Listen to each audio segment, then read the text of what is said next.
Hey, what's going on, everybody? Listen, I have a special guest here with me today. She has been in an amazing space and industry that you may know as credit, and you may think such amazing thoughts and things just hearing us say that. But she has done some amazing things in this space. When I tell you amazing, you got to understand she has built a community over 1,000 people.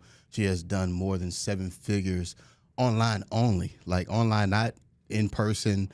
She has transformed many lives, what she's been able to do in this space. And she's somewhat of a genius when it comes to building systems, automations, and teams in this space and for anybody's business. So let me introduce to one and introduce to others, Rose. Hey, y'all. Rose. All right, Rose. So tell me this: where does your mindset comes from when it comes to just business? I don't know. The reason I say I don't know is that I can't say like I grew up around it or I really saw it. I just feel like I just kind of learned as I went, especially when I started in business. When I quit my job, I helped somebody else grow their own company. And that really taught me. I learned from the good, the bad, the ugly, the things that went well, the things that didn't. I learned from working with other companies and businesses and how they ran stuff and just what I kind of knew about like corporate jobs. I feel like the greatest thing I ever did was I connected with the right people. I've always been intentional about building relationships with people so that I could learn what it was like to run my company as a business. And then I just started thinking outside the box of like how corporations run. When I had a job, I had to go to training. Like even I've asked you before when I hired somebody and you were working at the church, I'm like, hey, so how do y'all let people go? Like, do you warn them? Like, how do you do it? And you were telling me like, yeah, you got to keep a paper trail, So I think that's a good example because like I had many friends in business like you that either they worked at a business or they had their own that I just took all that and ran with it. Wow. So you can look at like a system or you can see how an organization actually runs and you know how to implement that in your business? I feel like I do. I'm a person that recognizes patterns. So because I recognize patterns, it's kind of how we talk about reworking the script. I reworked anything I feel like, oh, this person is doing this in their company. You know what? Well, maybe I can apply it to mine. If I just do, the fundamentals of business are all the same as far as like really how you operate. It's just everybody's in different industries. So I took what I could see other people did and I just applied it to my own company. Wow. Okay. So let's back up here. We see you now. You know all these things. Yeah. You've done amazing things in the space. You even had your own event this past February, and you saw 200 people show up, and they were there because you said, I'm having this event, right? With only 6 weeks of marketing. I have to say that because the timeline of the event is insane. Yeah. I literally went to somebody else's event, and I was like, they got to give me the mic. They ain't saying enough. And that was the first time I felt like that, though. Like, I never really been really big on doing events. Like, people would ask me, and I would always say no. And you know that. I'd be like, But that was the first time I really felt like I needed to be on the stage. I had something to tell people. So I left that event, and I made a story, and I said, y'all, I'm going to have an event. I don't know what it's about. I don't know when it is, but just know you need to come. And that was the moment that I started planning. Okay, but how does a person, all right, take us through your background. Like, how does a person go from like never having an event, doing all those things, never having a business, never seeing all those things happen, go from where you started in what is pharmaceutical? Correct? Yeah, I was a pharmacy tech.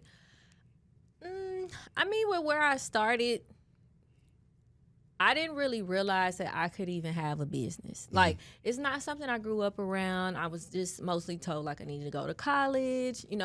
I was one of the first people in my family to go to college. So being an entrepreneur was never something that I saw or was raised with. But the biggest thing I think first is, looking back on it, I was never meant to have a job. I was a good worker, but I wasn't a good employee as it relates to politics of like having a job. Well, give me examples. Like when you had a job, when you made the decision to move on, how did you make that decision? Where did that come from? Like, how did it start? So it started, number one, I never had any job more than 6 months. I only had one job as a pharmacy tech. I had that job for 2 years. Everything else, I would give it 6 months, if that. But I always went into it with a plan. I'm like, okay, I'm going to be here for 6 months. Then I'm going to find a new job, like at the next level up from what I'm doing. So I was just always kind of trying to figure out where was the next place I could go. I didn't want to stay somewhere because I just didn't like job politics. I didn't like people telling on you. Are y'all getting a raise? Like, you going to get a bonus? I didn't like just how things ran, like how you 3 minutes late. They can fire you because you did that 3 times. Like, all of those little things are the stuff that, to me, it just didn't make sense. Like, I get it, but that ain't for me. So I feel like because I always had that feeling, I was searching for something else. And then when I did start dating someone and then they wanted to start a business and we talked a lot about it, that's what really made me realize that you could do something else. And I didn't even realize that. And then we talked about it a lot. And then I started helping them build their business and company. And I was just like, oh, like, this already stuff I know how to do. You know? Right. I realized, like, getting paperwork, talking to people, you know, doing stuff. It was stuff I already knew how to do. And then what I didn't, I would just ask them. Right. Okay. So you mentioned being a pharmacy tech.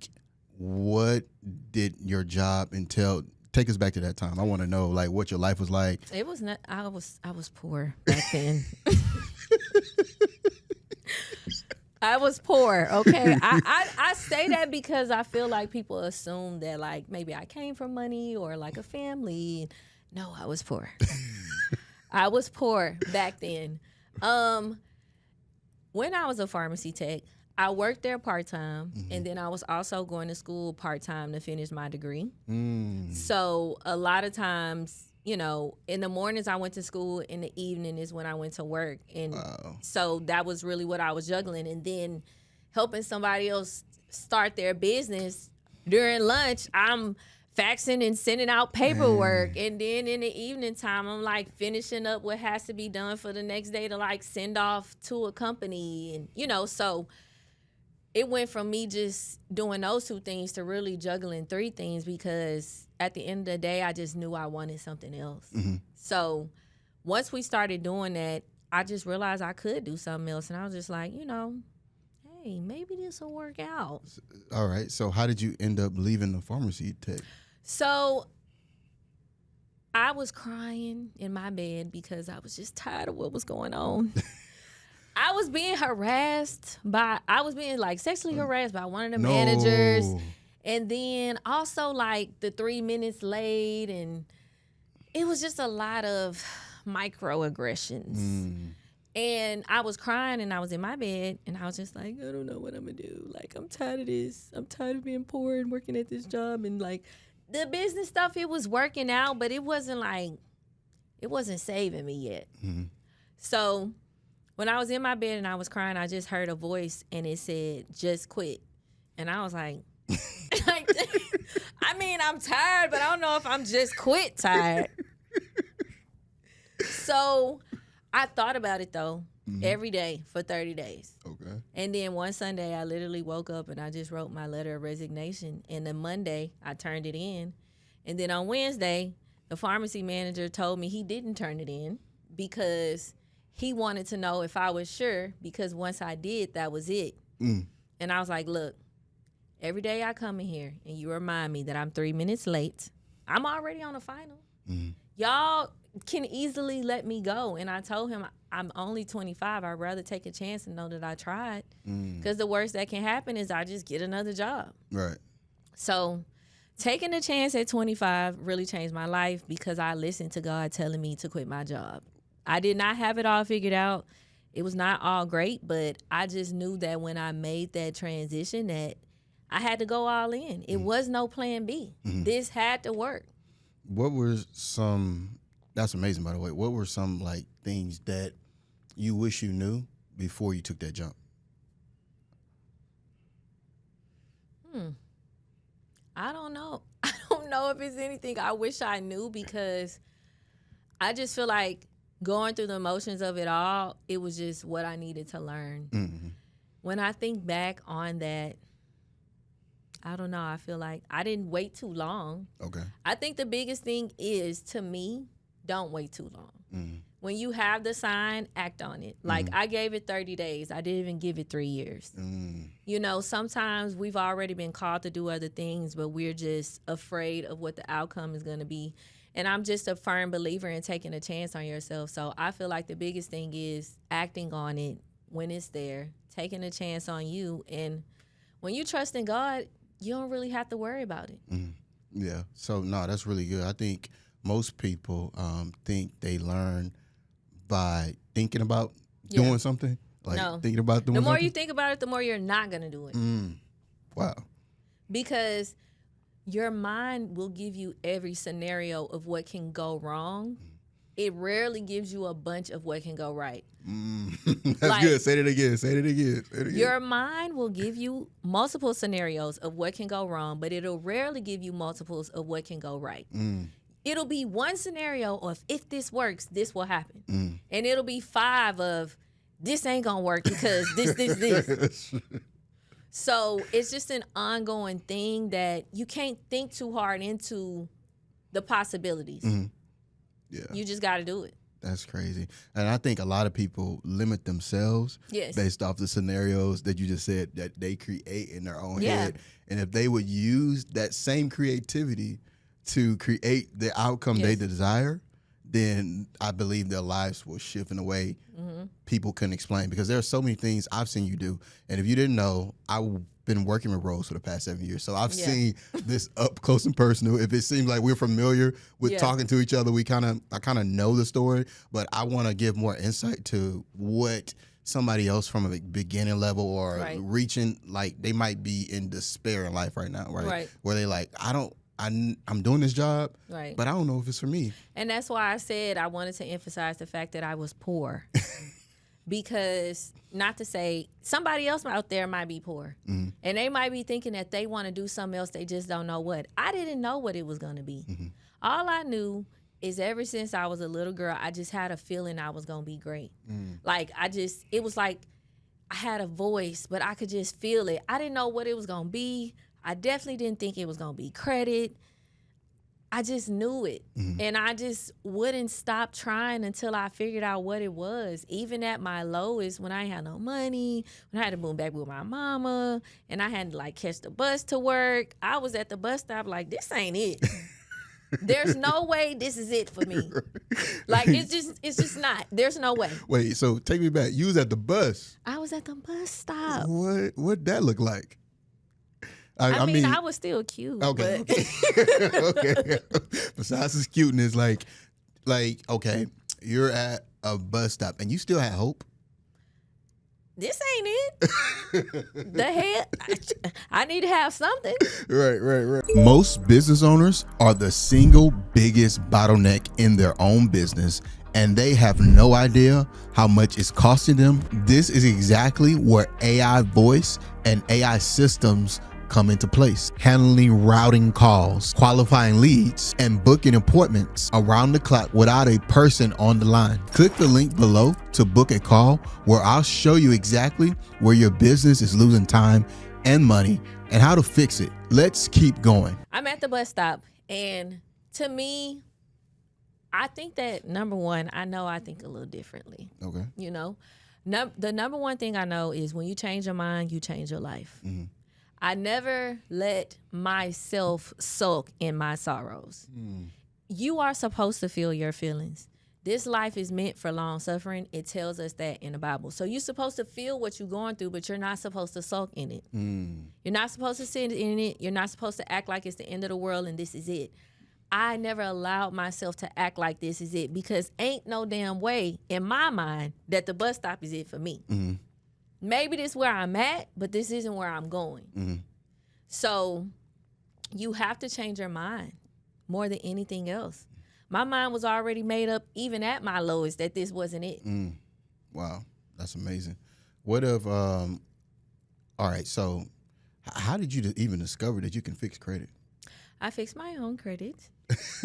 But what would give you the audacity Okay. to say I can fix my own credit? 8 years ago, what happened was me and my friend, we had an apartment in college, and we ended up having to move out. We came back home, and I had an eviction on my credit, and I'm like, I need to like move again. So I was like, I got to get this off. Remember, I'm poor. So I can't afford to pay somebody. So I went on YouTube. Now, 8 years ago, it wasn't a lot on YouTube about credit repair like it is now. So I just started watching YouTube videos, and I bought this guy ebook, and then I started like reading other books about credit repair, and I used the ebook, and I was able to successfully take the eviction off. That was the only thing that was on my credit. Literally, I didn't have nothing else like bad. So once I did it, and then I started like unknowingly building my credit. I was at work. Me and my friend worked at the call center. She applied for a Victoria's Secret credit card, and she was like, oh my God, girl, I just applied and I got approved for like $500. I did this little pre-approval thing. I was like, for real? Well, send me the link. Let me try it. So they approved me. Wow. So that was my first credit card, and that was my journey of starting to build my credit. And again, I didn't know I was actually building my credit with doing that. I had repaired it, but I didn't even realize what the building side looked like. So I got the credit card. They started sending me other cards in the mail. And over time, I bought a new car. And when I went into the dealership, they told me that I had a 650. Whole time, I didn't even know that. Like, I didn't even know I had a 650. And that was even with me having a bit of higher credit card utilization. So once I was like, dang, I got a 650, that's what made me go deeper into learning, like, okay, like, how do you build your credit score? How can I get it higher? And then, so over time with me repairing it and building it, I'm just building an interest in it this whole time. So then my friend and my boyfriend at the time, they had bad credit. He had 2 repos. She had like 9 collections. So I was like, if I could fix their credit, I could fix anybody's. So I told myself that. I was like, look, if I can fix their credit, and by this time, you know, like I'm kind of getting in the understanding of entrepreneurship and like stuff you can try. I'm like, if I could fix their credit, I think I could fix anybody's. Yeah. And my boyfriend at the time, he was doubting me. He didn't believe I could fix his bad credit, but I did. Yeah. So I fixed his and my friends, and then that just kind of really made me realize, like, maybe I should try to do this. So I, like, got a business card made, and then eventually I ended up getting my first 2 clients in the same week. Wow. Yes. The first 2 clients in the same week. My tattoo artist, his girlfriend, shout out to Amber, and then Miss Helen, it was a lady that worked at the VA. Like, those are my first 2 clients, like, signed up and paid me. And wow. I was like, okay, now I got paid people.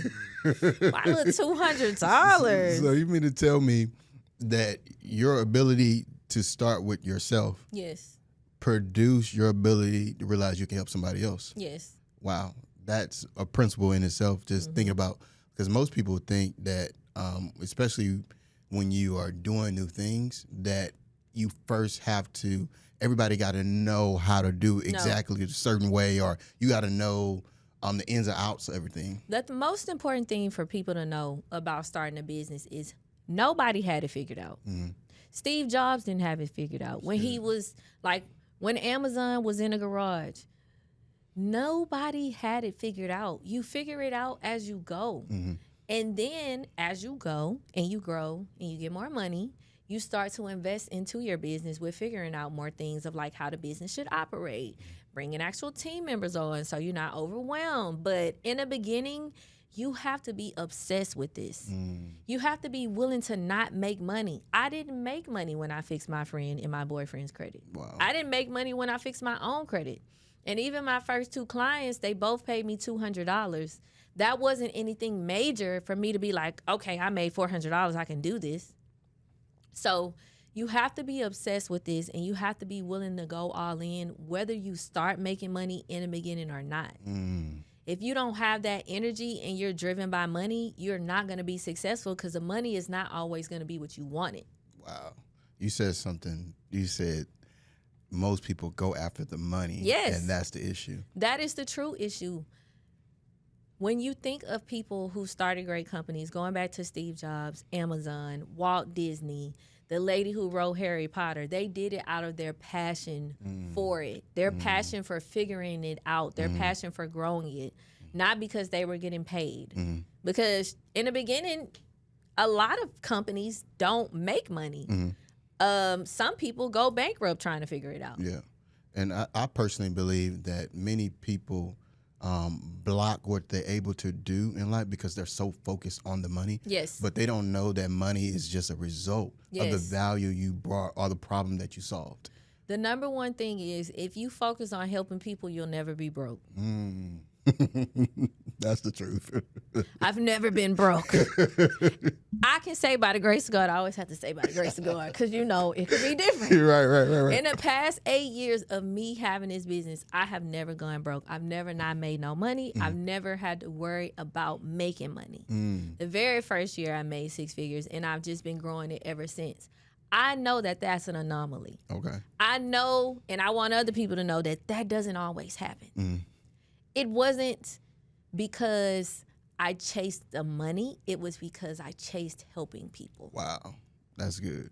Chasing people. Like it wasn't because you chased the money, but you chased helping people. That's so good. All right. So we're going to take a little shift right here. All right. And, you know, one of the things that people don't understand is that you really are a system like maker. Like you can create a system and basically have your business running on autopilot. Yes. Right. Well, in doing that, one of the ways I believe that you were able to do that was probably more of a moment that was probably like not the best moment in life. I would say that the system, me starting with building systems, probably happened around 2020, 21. In the beginning of my business, the internet, the options for like softwares, automations was not what it is today. So I was just trying to figure out how to make things easier for me and my team. Like once I first hired a team and then I started doing automations later. So I ended up paying for somebody else's automations training. And then at the time, they just had like Active Campaign, and I'm on YouTube, like looking at how to set stuff up. And then I like paid for people's training. Then also I had some friends in business that kind of already had some stuff set up. So I was just looking at what that looks like and how to remake it. So the biggest thing for me getting into that was I just wanted to make the process better. Me and my team are doing a lot of manual work. How can I make this easier?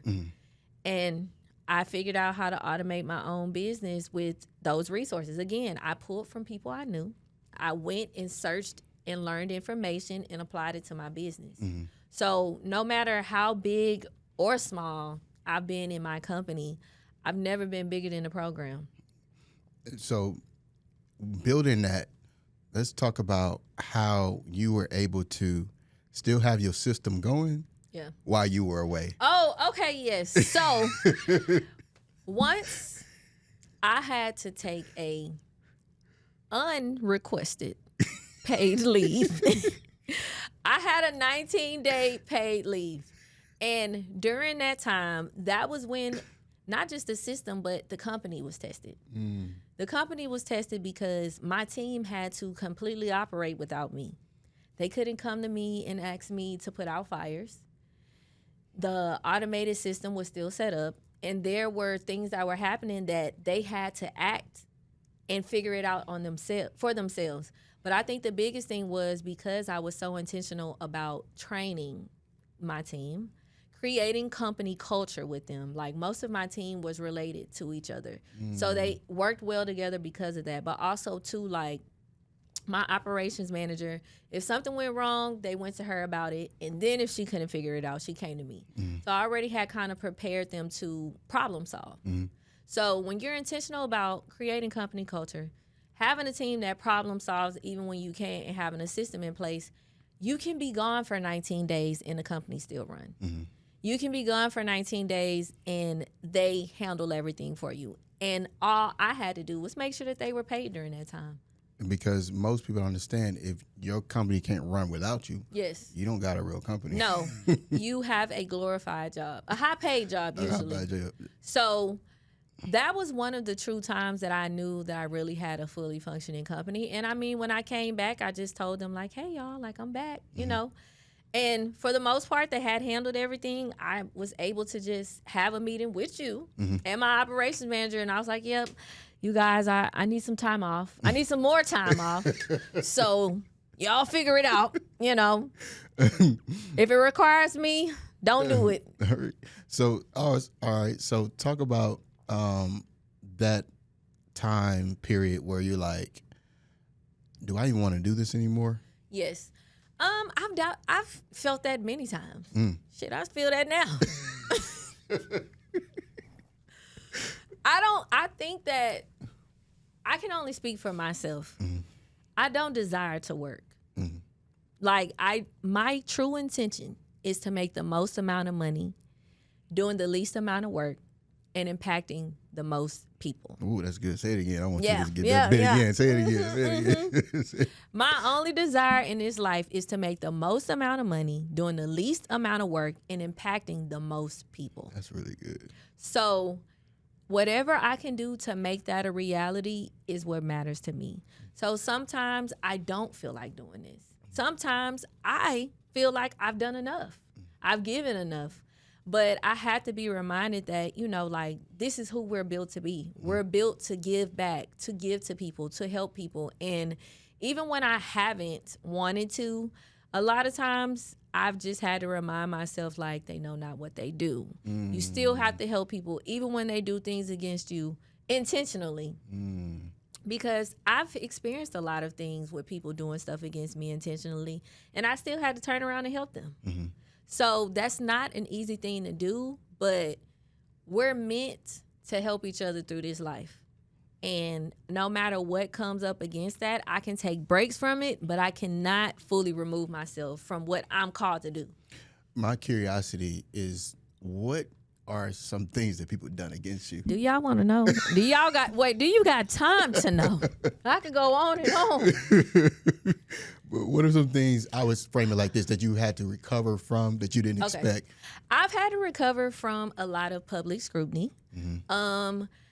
Pictures being painted of me that's not even who I am. If you know me, then you know. Like, I'm a very giving person. I give my all into giving back to people. So a lot of time I've been painted as somebody that I'm not. A lot of times people have talked against me just because they don't like me, because other people still do. Honestly, like, I think the biggest thing is that a lot of people don't understand the favor that I have on my life, and they're upset by it because it seems like no matter what, I just keep rolling. And that has been hard for me to deal with. I mean, even in the last 12 months, I've dealt with a lot of people trying to bring up my past. And, you know, like in December of last year, I took a page out of Eminem book. I was like, look, I'm going to expose myself. Okay? I'm exposing myself. So either you rock with me or you don't. If you don't, unfollow. If you do, let's keep rolling. But either way, I'm not for everybody anyway. So, but in the past 12 months, I've dealt with a lot of people trying to throw what has happened to me in the past, in my life, in my face, as if they don't have any skeletons in their closet, basically. Also, too, I've dealt with a lot of people competing with me, men competing with me while I'm competing with myself. Because I am in a male-dominated industry, you know. I've dealt with a lot of people trying to steal what I've built. I've worked hard to constantly build different systems and setups for my company and others. And I've definitely had people try to just come in, and what seemed to be a sales call turns into an interrogation of how you do everything, so that they can try to take it and, you know, run with it. And asking my mentees, oh, did Rose make you sign an NDA? And child, the list goes on and on. Honestly, the last 12 months have been the hardest for me in a long time of dealing with the ways of the world. Because I did take 2.5 years off, and it was just a different type of peace that I had in my life because I wasn't really in the mix. Most business owners are the single biggest bottleneck in their own business, and they have no idea how much it's costing them. This is exactly where AI voice and AI systems come into place, handling routing calls, qualifying leads, and booking appointments around the clock without a person on the line. Click the link below to book a call where I'll show you exactly where your business is losing time and money and how to fix it. Let's keep going. But now that I'm back in this space and I've come back and, you know, I've surpassed my peers and ran circles around them, a lot of people are upset. I get it, but you know. But it has been hard for me. It's been hard. But most people don't understand it's been hard. They just see like... No, they don't. They don't. I don't really say anything about it because I don't know how to say something without saying it all. Yeah, yeah. I don't know how to tell y'all the story with leaving out who did it. Or you being able to put 2 and 2 together, like, based on what I say. Because it's just like, That's girl, real. let me tell you how such and such tried me today. That's real. That's real. That's that. I don't know how to tell you the story without telling you who did it. I don't It's know real. how to tell you the story without telling you who did it. So I'd rather be silent because they're not going to whoop me. Yeah, Okay? yeah. But I don't want to create any more enemies than I already have, you know, because I think, too, I'm just in a place where I don't really care about how people feel about me. Like, I feel like I'm just in a place where I'm just free to say how I feel. And if you like it, you like it. And if you don't, you don't. But it's just a lot of weird things that go on. But, yeah. Gotcha. So, all right, let's transition here to what you have this product, right, which is credit. And most people think just because you know how to fix credit, that's enough to run a credit business. No. But what would you say is the most important part? That's the start. Yeah, that's the start. That's okay. the start because you got to get results. Yep. So it's definitely the start with knowing how to fix credit. But the biggest thing, I feel like there are 2 big things. Number one, you got to know how to market. Because you can know how to fix credit and have no clients. Yep. So number one, you really have to know how to market. You have to figure out what works for you and, you know, go out on social media, see what's doing the best, you know, online in your specific space. That usually helps a lot. But number one, you got to know how to market. The second biggest thing is once you grow, you need to learn how to become a CEO. Because when we start the company, we're in hustle mode. As you should be, because you have to hustle, you have to get the money, you have to be really into it. But as you grow and you have consistent clientele and it starts to really grow into a business, you have to start to learn how to operate like a business. Because if you keep operating as a hustle, you're constantly in survival mode. Your body is in survival mode. Your body keeps thinking it needs to just hustle harder, but really you need to slow down so you can speed up. You need to take a step back. You need to bring a team member in. You need to take a step back and get some automations and systems going. You need to learn how to lead your company. Because if you're starting this from scratch, the team gets built from scratch. The system gets built from scratch. You as a leader and not a hustler anymore is something that you have to be coached into doing. Wow. Coached into doing. That's good. That's coached into doing. What is the biggest gap between people not on your level and the people that are trying to get to your level? I think the biggest gap is investing into yourself and your business with services that'll help it grow and mentorship that'll help it grow. But I think on the mentorship side, in my opinion, you cannot be mentored on how to grow a credit repair business from somebody who has not successfully done it. Okay.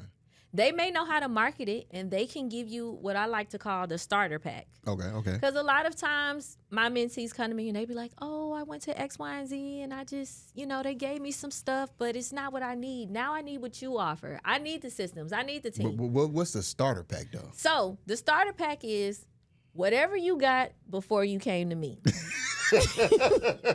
Because everybody's starter pack is different. Right. Like, you might have went to someone and they taught you how to market, so you started bringing in clients. Or you might have went to someone and they taught you how to dispute. So now you know how to fix credit.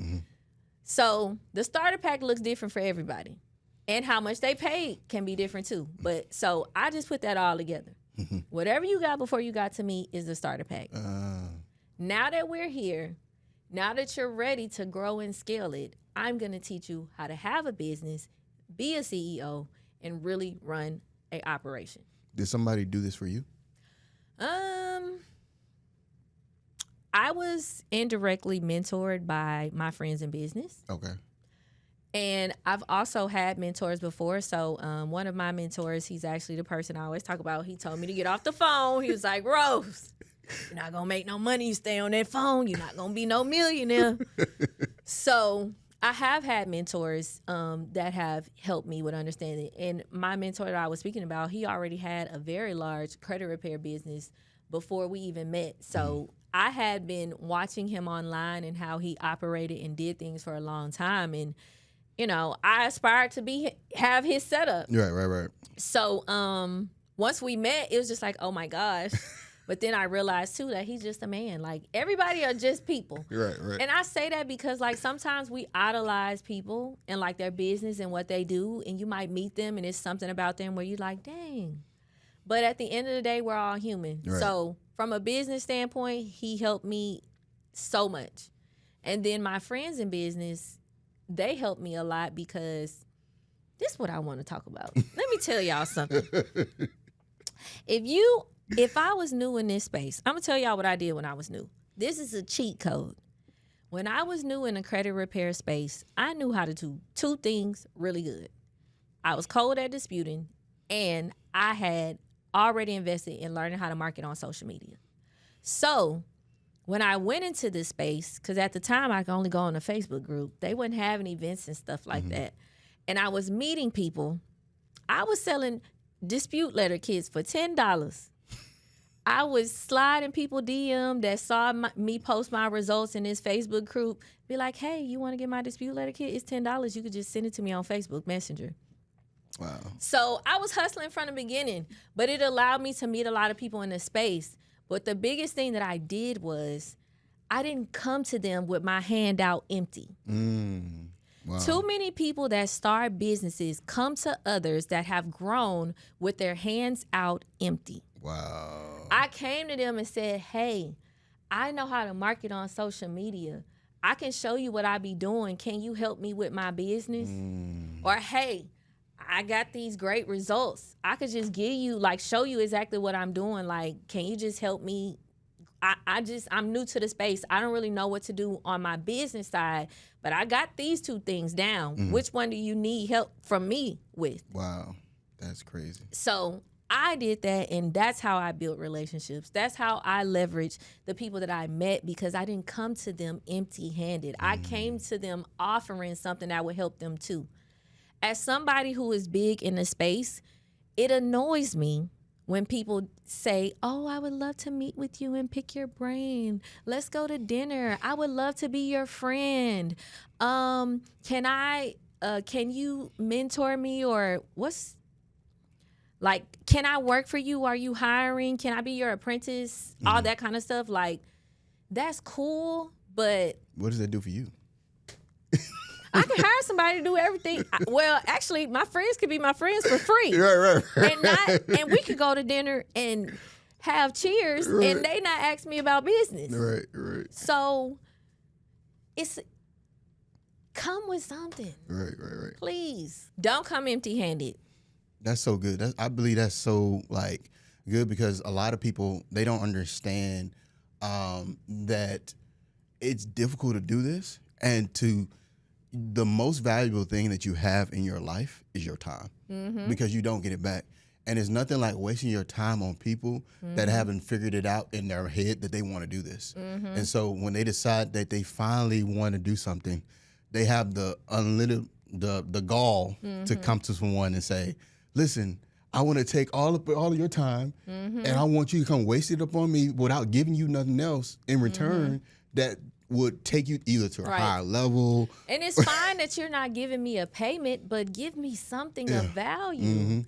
And if you're not doing that, you hanging out. Because I'm not even hanging out because I'm like constantly having to answer these questions while I'm trying to just hang out. Right, you're trying to hang out. Right. So a lot of people, I think that was really like, I had to learn that myself too. Yeah. I've never been the type to ask people like, you know what I'm saying, let me come do this for you, or but I've been around high value people that don't waste their time around people that just want to see if they want to do something. Yeah. Like they're not committed.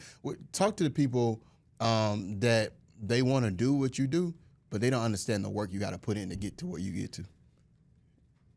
I think that's a great question. So specifically, that's why with the mentorship and services that I offer, it's not necessarily for beginners.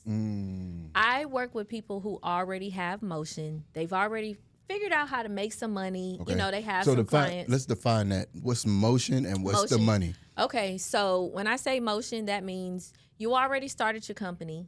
You probably have maybe 100 clients or more. Okay.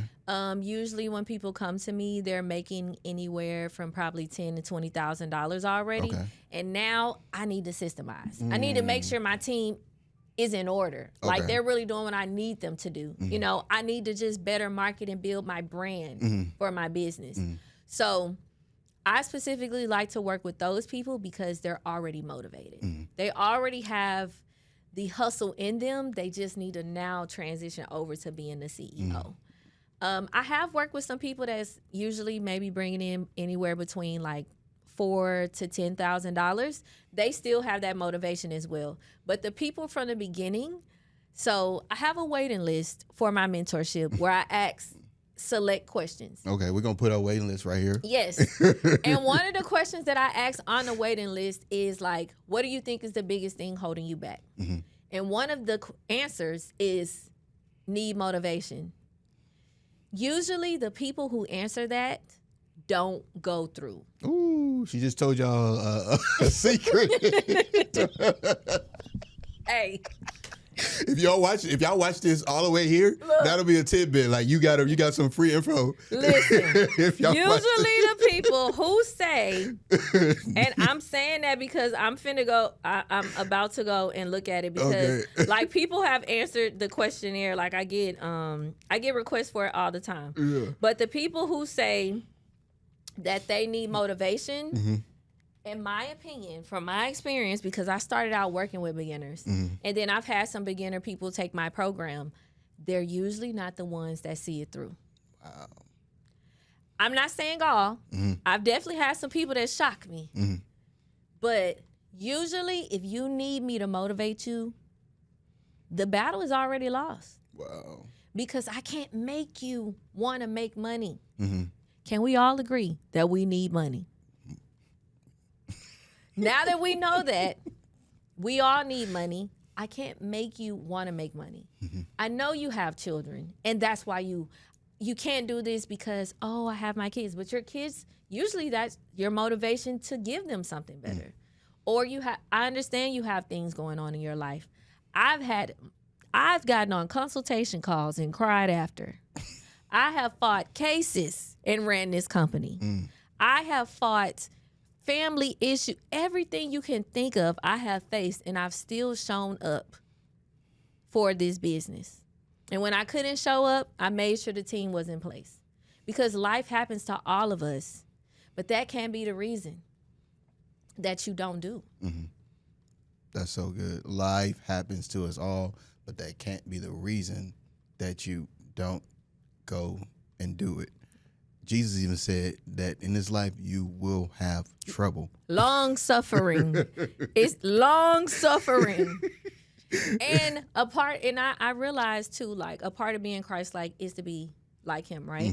But I think that I realized I didn't think about the suffering side of him suffering on the cross, him suffering and bearing everything that we've done. Like that's a part of being like him, not just the good parts. And I would even say like, when it's like, we look at suffering as such a negative thing, but suffering gives you the like fortitude to actually push through and make it to the actual level that you're trying to get to in anything, like business, personal relationships.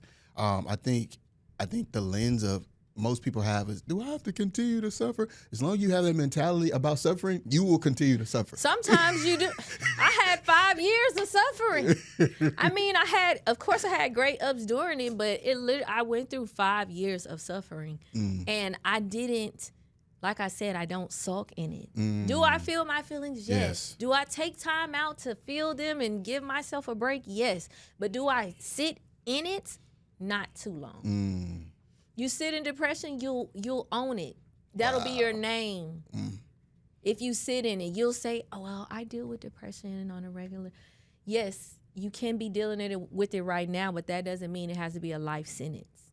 Wow. So, the biggest thing is, the power of the tongue, what we say. You keep saying something to yourself, your mind believes it long before you do. Wow. Because you're telling your mind how to operate. That's like when, I told y'all I used to be poor. I would say that all the time. And my boyfriend, he'd be like, you're not poor. Poor is a state of mind. Wow. That's true. So even when I hear other people say that, I'll be like, no, you in between funds. Let's talk about it. We're in between funds because the funds is coming. We don't know when, but they coming. Right. Okay. So let's talk about your content. Yeah. Let's talk about like how you pretty much, I would say, saw something before I even saw it, because I did, and I still do like content creation, but I never saw it the way you saw it, especially with something like YouTube.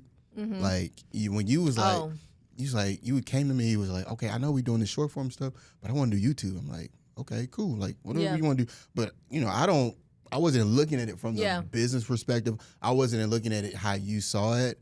And so what like inspired you before anybody else was really doing it? Yeah. And this is like 2022, January. But I would say even though January 21 is when we talked about it though. Yeah. So like how did you like foresight? How did you have the courage to even, you might not even been the best talker at that time. Right. Like I think because YouTube is what started it off for me.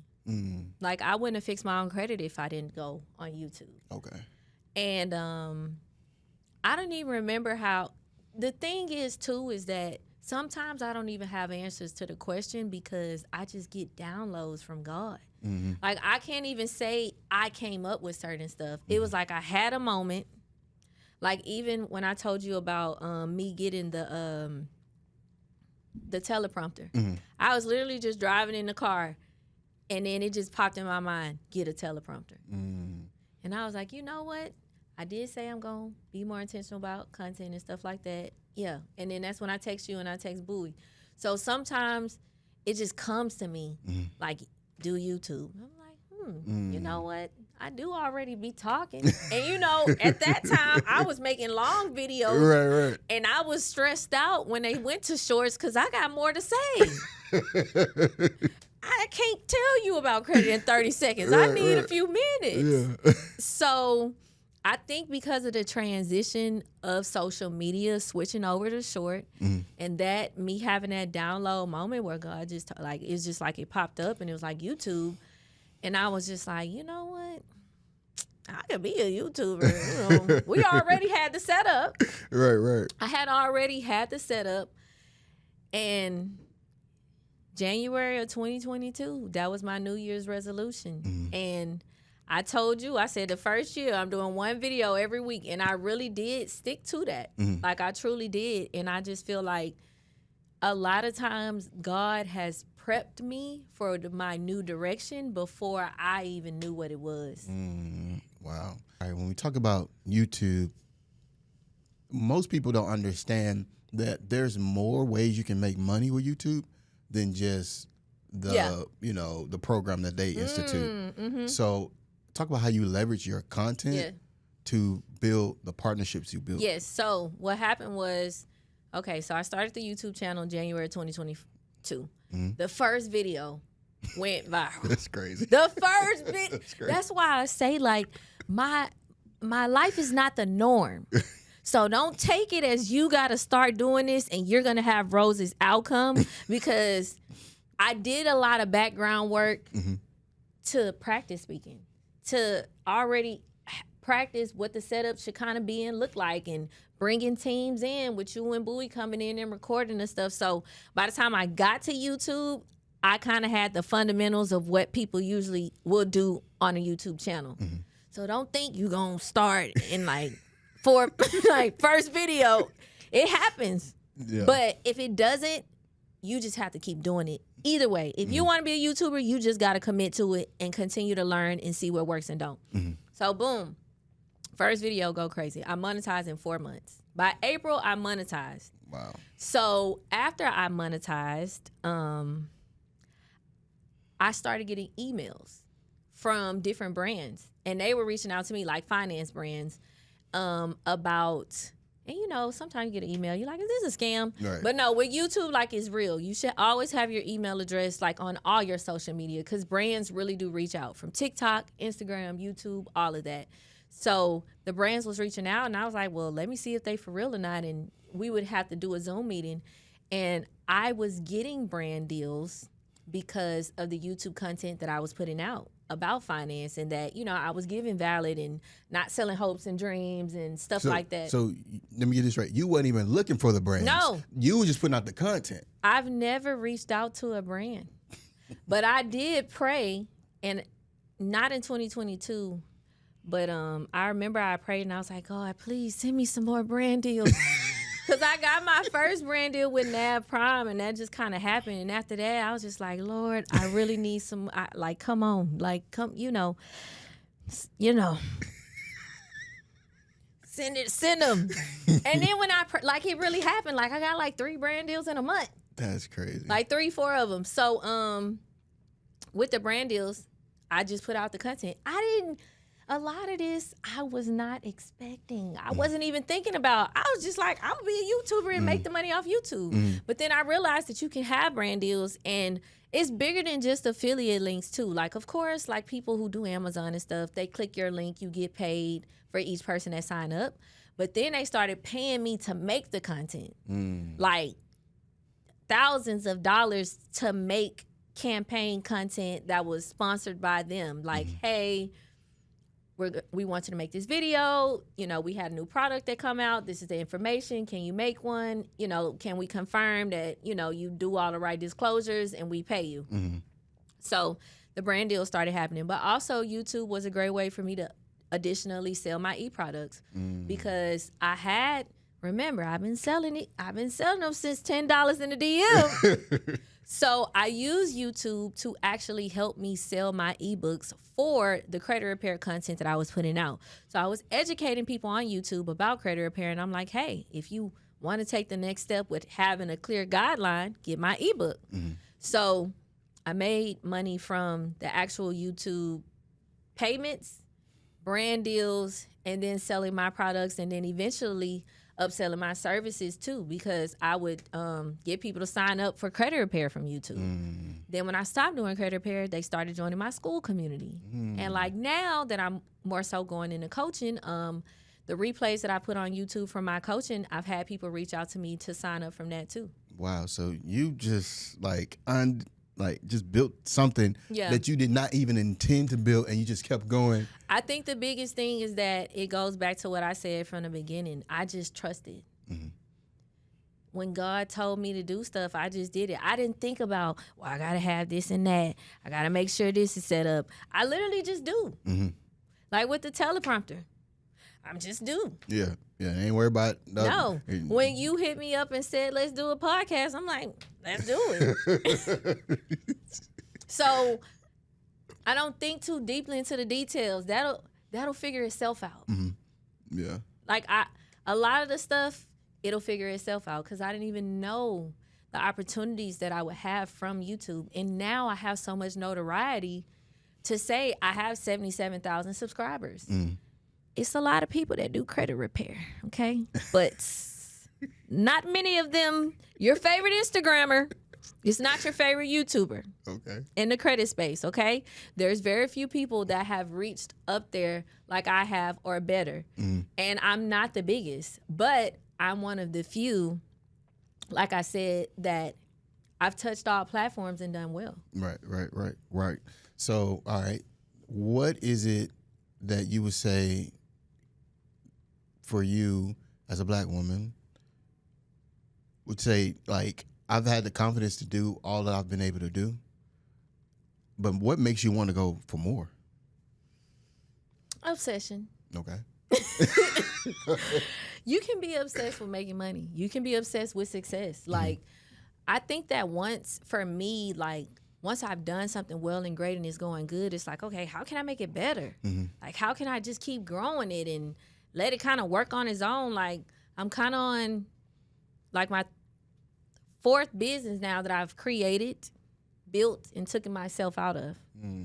So it's gotten to a point where I just like doing that. Where do you see this thing with business, your company, anything going with AI, and how are you using it? So with AI, I have incorporated AI with a lot of day-to-day tasks, tracking data, keeping up with what's working, what's not. Also, like AI bots. I've been getting into Claude. I've been using Claude a lot recently with my school community management. But also, too, I am working on a software now that will eventually, like, of course, incorporate AI and stuff, too. Okay.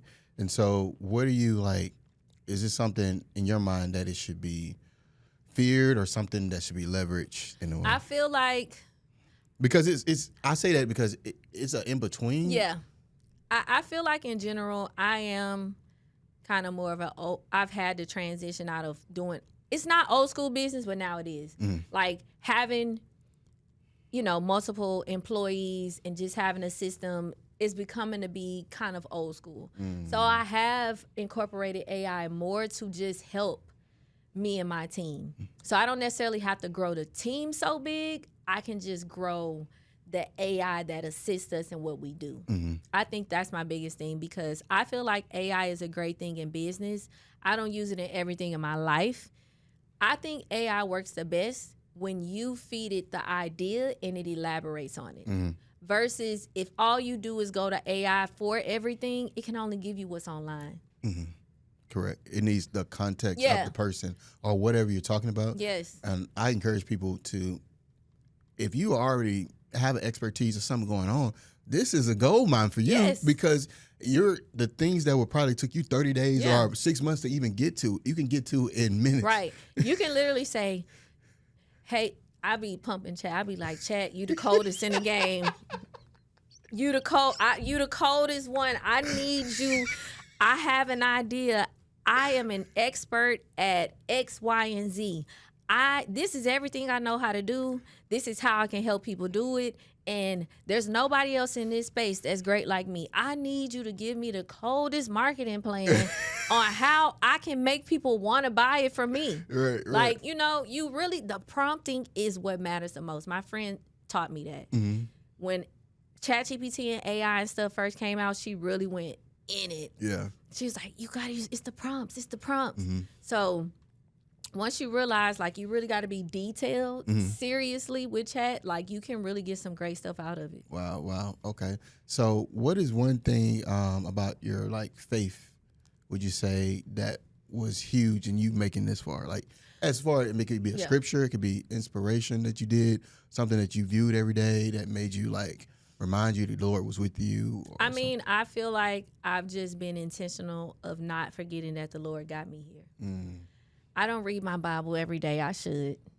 But I thank God every day. I'm intentionally about telling people how he's helped me. Like, I didn't come here and just say, oh, it's been me. Like, it really has been God helping me through it all and giving me the right people. Like, I've just encountered some great people that have helped me in my life and business, and I've done the same to them because I know I've gotten in touch with the right people. I think that more than anything, at my lowest, at my saddest, at my highest, I'm still going to God. I'm not mad at him about what's going on. I feel like sometimes people get mad at God and blame God for what happens in their life, but this life is meant for long suffering. Sometimes we make decisions that we have to deal with the outcome of. And then other times, it's just what's a part of the suffering journey. Yeah. But either way, I'm still thankful. Even if it ain't good, I'm still thankful. That's really good. That's really good. I mean, the perspective, and I try to explain to people that God is not a being that you just put in a box and say we go to church on Sunday. He's not a genie. He's not a genie. He's not a genie. Most people treat him like a genie and say, I'm only going to open up him here. I'm not going to experience him nowhere else. Hey, Sky Daddy, it's me again. I was like, God wants to operate in your whole life. Yes. He wants to be part of your decision making. Yes. He wants to be part of your business deals. Yes. He wants to be a part of your relationships that you say you want and desire and things like that. And it's definitely been times where I'm like, I don't know what to do. Lord, what? Make something happen. Hey, if you want me to do this, make them come back and say that. Make it clear. Make it clear. Make it plain. It's just like, look, it's been times where I'm just like, I don't know. This is what I want to happen. If it's supposed to, make it happen. Yeah. And if it's not, then I know it's not meant. Not meant to. Got you. But also, too, like, I feel like our will isn't his. So sometimes we'll be asking for a thing that ain't really meant for us. Wow. And I've had situations where I'm like, oh, I really want this. I want this. And then I got it and I'm like, I don't know if I really thought this was that great. Wow. That's something. All right. So anything else you would like to add to this interview? This is the first one, guys, that I've done that I've like, this is not some type of thing where we like manufactured something, a conversation. This is just was a conversation. We're really winging it. Yeah, we're really winging it. It's not, I did tell her we had questions. I never look at none of the questions to ask her.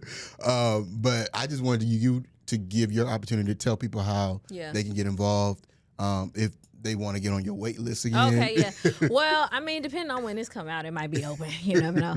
But overall, if you are looking to grow and scale your current credit repair business, I do have a mentorship. It's called the Scale Society because, we're scaling the business. And I'll give Ricky the link so everything can be in the description. But I do have an option for beginners. I don't want to completely push y'all out. If you're someone who really just like, I want to learn how to fix my own credit. I've paid people.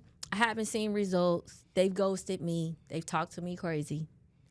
I have people that join my DIY community and tell me this all the time where they've paid thousands of dollars and they never got the results they got when they joined mine. So if you are someone who wants to learn to fix your own credit and start seeing results in the first 7 to 10 days, you should definitely join my DIY Rose Credit Academy.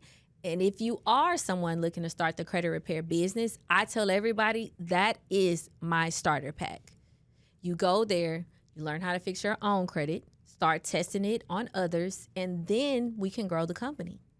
Wow. Well, there you have it. So she has two options. Not only do you have the mentor and the coaching, but you got something for you that's just getting started and you need somewhere to, feel like competent in areas. Yeah. She has more. How many people you got? It's over 1,000 people and it's live. I do a live Zoom class every Tuesday in the DIY community so that I'm really guiding you through what you're doing. You're not just on your own, but everything is tutorial based. I keep it short and sweet to the point because I want to help you see your first wins. The people who see their first wins in the first 7 to 10 days, they're the ones that continue on to clean up their credit within about, 3 to 4 months. Mm-hmm. So you got to get those wins to give you that instant gratification so that you can go on this journey. And these people getting results. Yeah. Right? It's not just crazy. Playing. I had a lady remove 2 repos in 7 days, because they was on with collection companies. I'm like, okay, Dominique. Listen, so she's not playing. So make sure you check those out. And thank you so much, Rose, for deciding to be a part. You're inspiration to us all. And I was, when I first was like, do a podcast, I was like, Rose is right there. Yeah, she loves to talk. Sure. Yeah, I think that people will like to see me outside of being professional all the time. Mm-hmm. Yeah, you do got a wall. You be like, you got to be this to see the other side. You got to pass the wall. Yeah, for sure. So, but trust me, Rose might come across. She might be like, she's a nerd at heart. She's not going to tell you that she's a nerd at heart.